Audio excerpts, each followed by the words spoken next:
Hey, what's going on, good people? Treveal C.W. Lynch, Mr. What? Mr. I Am the Possible, founder of I Am the Possible, and I help people to see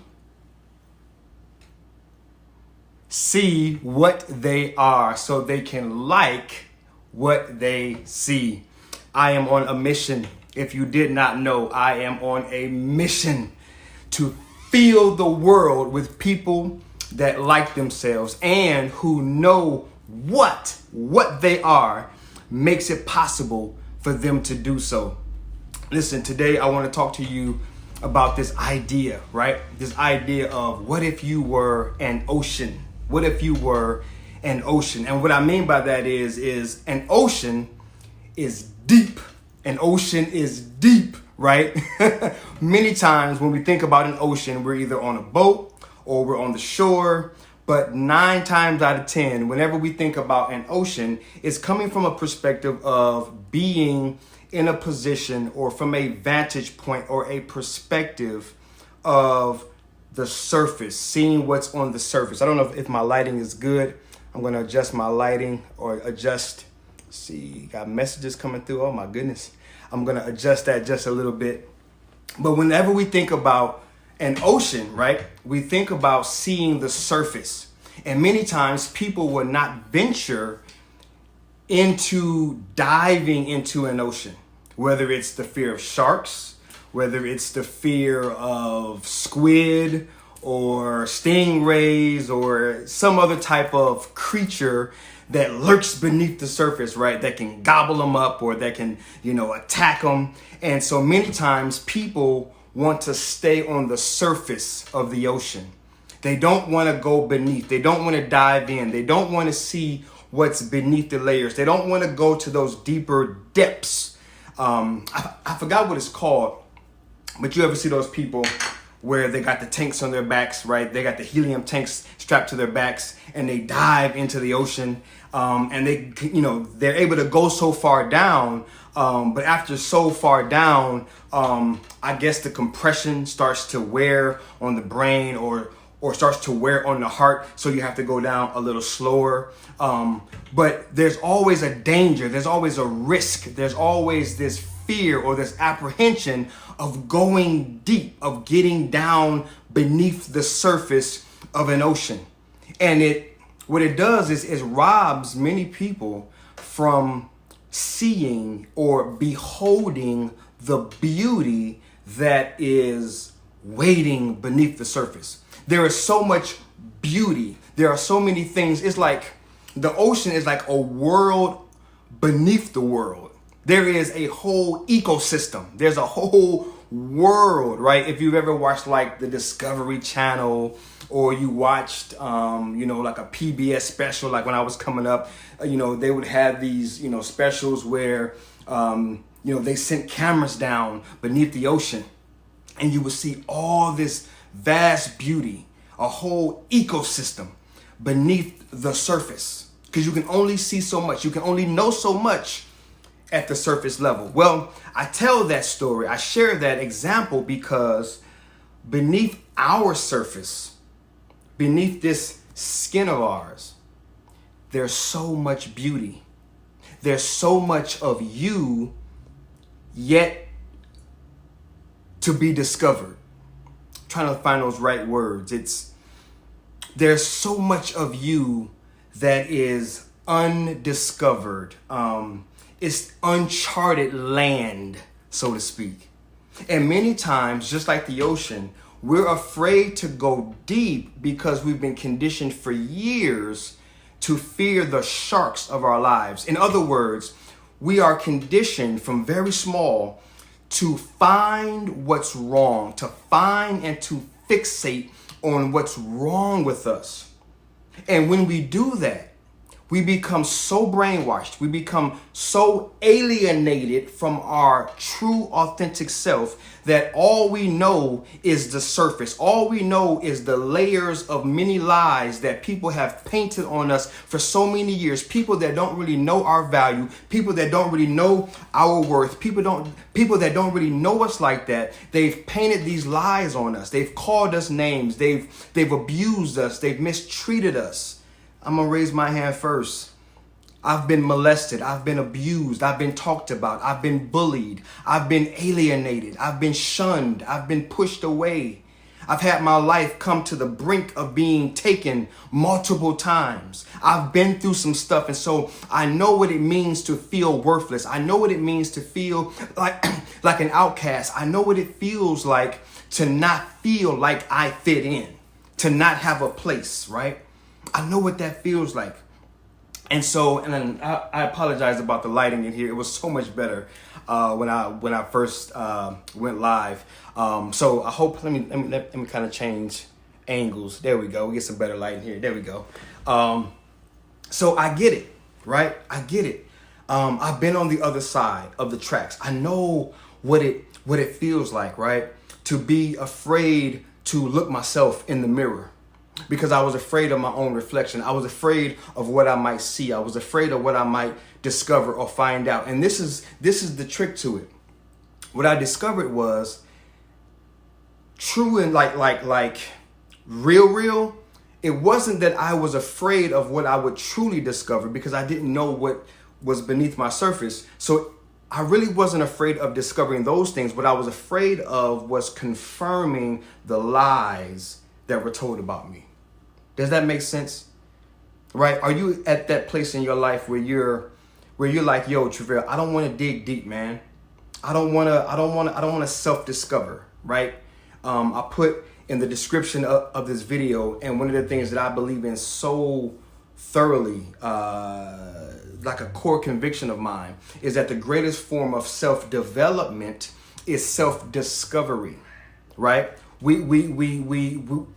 It's very hard to develop as an individual from an authentic place, from a true place, when we've yet not truly discovered ourselves. And so many times we're trying to build on a foundation that's a lie, right? You've been told you're worthless, or you've been told that you're limited in some way, or you've been told that you're good for nothing, or you've been told or treated like you're not worth anything. And so you're trying to go about this life as you get older. You're trying to build a career. You're trying to build finances. You're trying to get a spouse. You're trying to get married. You're in relationships. You're trying to build a life on a foundation that really isn't all that firm and that really isn't all that solid to begin with, because you've never seen your true self. You've never discovered your true self. You've never, taken the plunge, so to speak, right? To dive into the ocean. And so that's why I say, what if you were an ocean? Now, this is one of my personal beliefs. I believe that we are all oceans, that there's only so much to discover at our surface. And many times that's where we stop, and many times that's where people stop. They see us, you know how they say, beauty is skin deep and all this other foolishness, right? So, and we've been given examples where there's a quote, don't judge a book by its cover, but many times we do. Many times we do. Many times we look at another person and we judge them and we cut them off, or we don't even give them a chance because of their appearance or the way they look or the way they smell or that first impression, right? In our culture, we got this thing where, you only got a few seconds to make a good first impression. And if you don't make that impression, good within those few seconds, then people just kind of move on. Well, I share all of this because it all relates to the fact that an ocean has to be explored, like self-exploration, right? If you're an ocean, ships have gone down over the years, right? People, back in the day, we used to watch movies or talk about buried treasure or treasures that have sunken down to the bottom, and not even about material goods, but I mean, just looking at the various fish and the various, like I said earlier, the whole ecosystem. It's a world beneath our world that's beautiful, that's plentiful, that's bountiful, that's abundant with color and beauty and intrigue.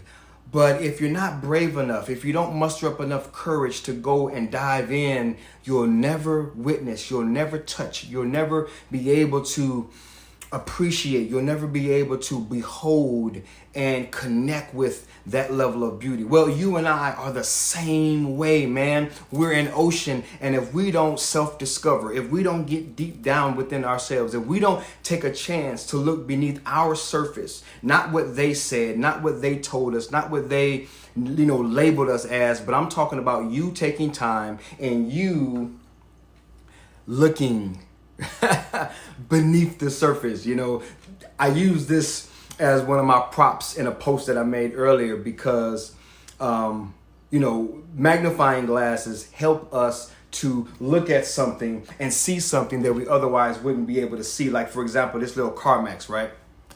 My family, we love CarMax. We love that's our chapstick of choice, right?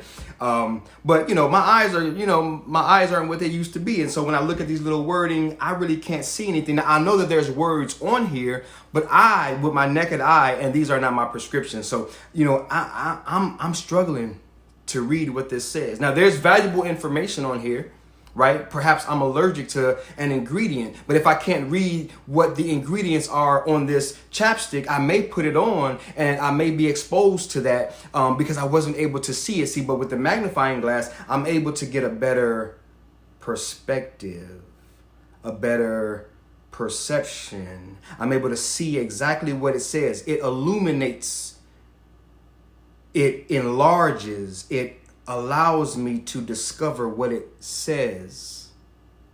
And that's what's happening with many of us.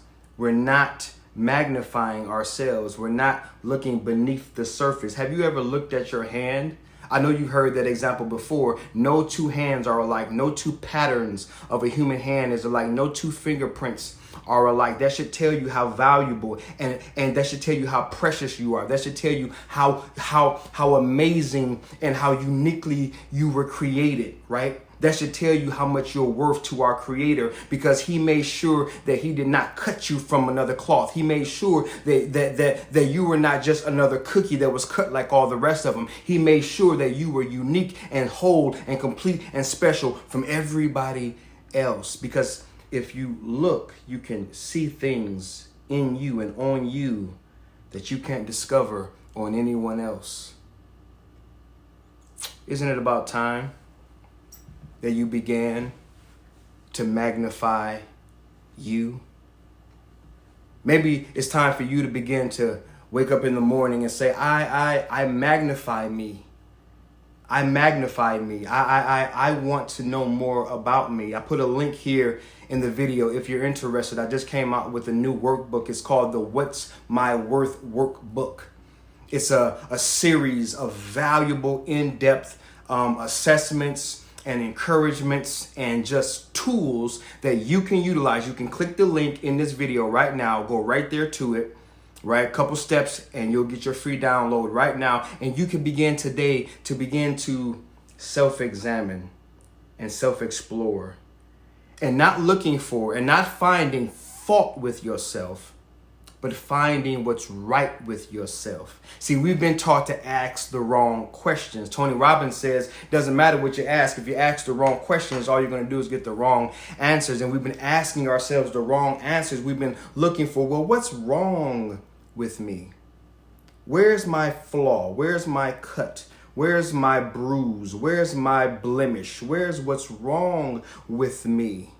And I'm saying you can find what's right with you. Maybe you should just ask the question every morning, what's right with me? What's good about me? And begin allowing space and time for God, the universe, whatever you believe in, to begin to speak to you and begin to share with you, just like the ocean, your vast, deep beauty. Well, that's what I wanted to share today, y'all. What if you were an ocean? I'm of the mind that you are. I'm of the mind that there is so much to you to be discovered beneath the surface. And maybe this is your year, 2020. Maybe it's your time to begin to Take a deep dive into self to look beneath the surface and discover all the vast beauty and wonder that is within and beneath your skin. This is Treveal C.W. Lynch, Mr. What, founder of iAMthepossible, author of the new book, What Is Enough? And I want to leave you guys with a couple of things, 3 things. Number 1, if you found value in this video, I want you to leave me a comment. Let me know what touched you, what inspired you, what motivated you, what spoke to you.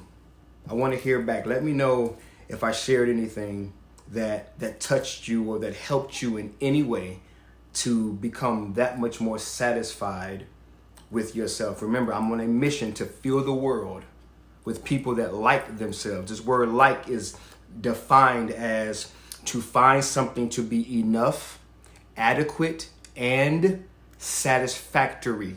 In other words, filling the world with people that find themselves satisfactory. They find satisfaction in self. That's my mission, y'all. Will you help me by sharing this video? That's my number 2 thing. If you found value in this, maybe you know someone, a friend, a family member, a coworker, somebody that you, or maybe you're just led, right? Share it to your timeline. Let someone else know that this type of information, this type of content is available. Because I'm not going to be one that's going to just blend in with everybody else and say what everyone else is saying. Everyone else is telling you to do something to be something, have something to be something, accomplish something to be something. I'm here as a voice, as a message and a messenger to say that you are enough just as you are. You are the possible. This isn't just I am for me. This is I am for you. This is your declaration. We are the possible. You've always been enough. You are enough and you will always be enough. What you are will never change.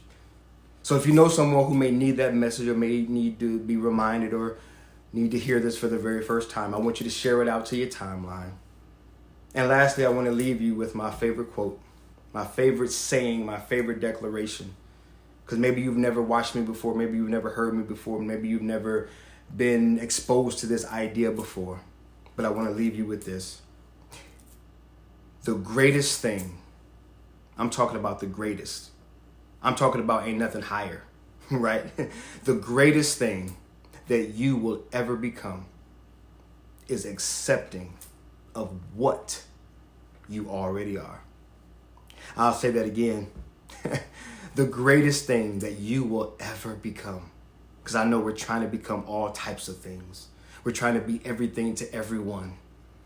And we're tired and we're stressed. And we're ready to pull our hair out. And I ain't got no hair left. The greatest thing that you will ever become is accepting of what you already are. You guys be good, man. I love y'all. Praying for y'all. And I believe in y'all. Peace.